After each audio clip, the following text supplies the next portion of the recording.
Assalamualaikum warahmatullahi wabarakatuh. Perkenalkan, nama saya Andika Pratama, Bima Sakti Putra dengan NIM 2119240009.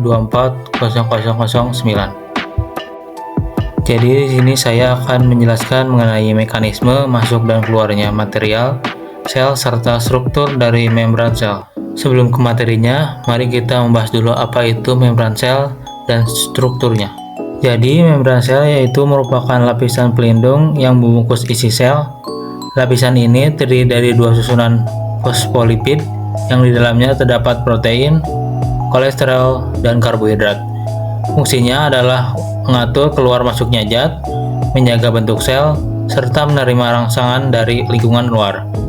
Membran sel bersifat selektif atau permeable, artinya hanya zat tertentu saja yang dapat melewati lapisan ini. Yang selanjutnya, struktur membran sel terdiri dari lapisan ganda fosfolipid, protein membran, kolesterol, glikoprotein, dan glikolipid, serta model mosaik cair. Jadi, lapisan ganda fosfolipid merupakan membran sel terdiri atas dua lapis fosfolipid. Setiap fosfolipid memiliki kepala dan ekor.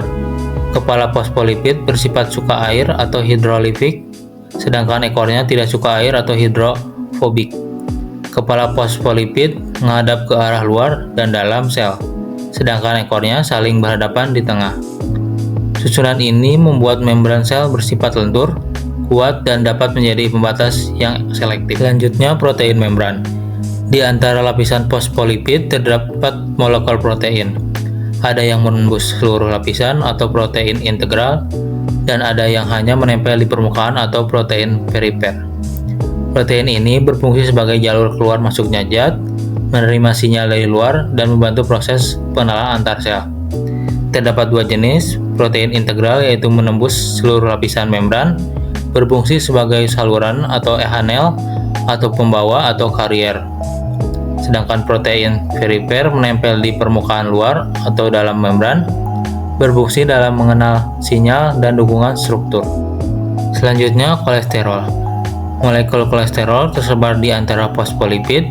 Perannya untuk menjaga kestabilan membran agar tidak terlalu kaku saat suhu dingin dan tidak terlalu cair saat suhu panas. Dengan adanya kolesterol, membran tetap fleksibel tetapi kuat. Yang selanjutnya, glikoprotein dan glikolipid. Di bagian luar membran terdapat rantai karbohidrat yang menempel pada protein atau glikoprotein dan lemak atau glikolipid. Bagian ini berfungsi untuk mengenali sel lain, menerima sinyal, dan melindungi sel dari zat asing. Yang terakhir, model mosaik cair, yaitu struktur membran disebut model mosaik cair karena tersusun fosfolipid dan protein di dalamnya. Tidak kaku, melainkan dapat bergerak bebas seperti benda yang terapung di air. Hal ini membuat membran bersifat dinamis dan mampu beradaptasi dengan kondisi lingkungan. Baik, selanjutnya kita akan membahas mengenai mekanisme masuk dan keluarnya material sel. Jadi, mekanisme masuk dan keluarnya material pada sel. Setiap sel memiliki membran yang berfungsi sebagai pembatas antar bagian sel dengan lingkungannya. Melalui membran ini, berbagai zat bisa masuk dan keluar. Proses ini penting karena sel harus tetap menjaga keseimbangan agar bisa hidup dan berfungsi dengan baik. Secara umum, zat keluar dan masuk dalam sel terbagi menjadi dua, yaitu transport pasif dan transport aktif. Transport pasif adalah proses perpindahan zat melalui membran sel tanpa membutuhkan energi dari sel atau ATP. Proses ini berlangsung secara alami karena adanya perbedaan konsentrasi zat antara dua sisi membran. Zat akan bergerak dari daerah yang berkonsentrat tinggi ke daerah yang berkonsentrasi rendah sampai mencapai keadaan seimbang.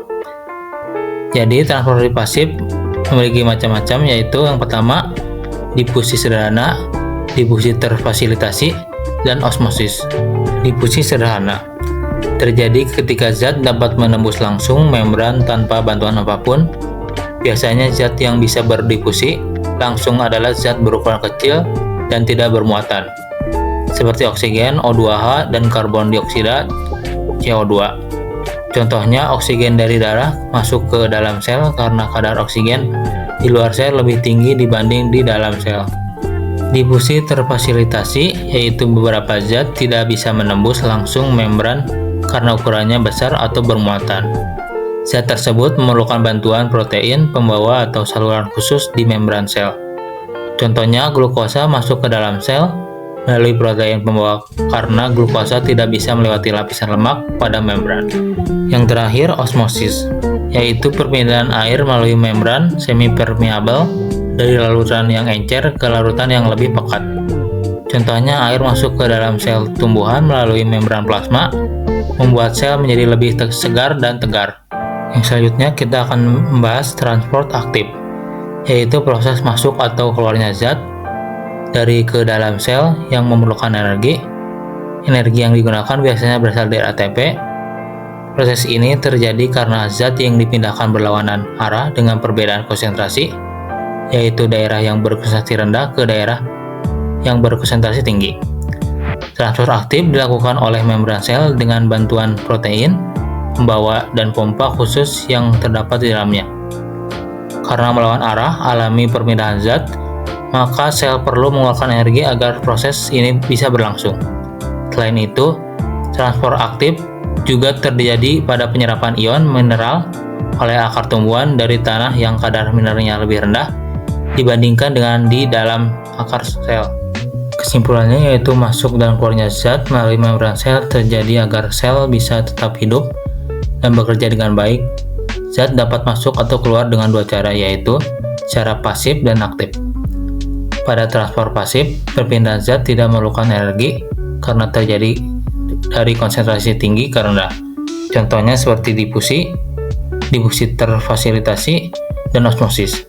Sedangkan pada transfer aktif, perpindahan zat membutuhkan energi atau ATP karena terjadi dari konsentrasi rendah ke tinggi. Contohnya yaitu endositosis untuk masuknya zat dan eksositosis untuk mengeluarkan zat dari sel. Jadi, mekanisme ini membuat sel bisa mengatur apa yang masuk dan keluar, sehingga keseimbangan di dalam sel tetap terjaga.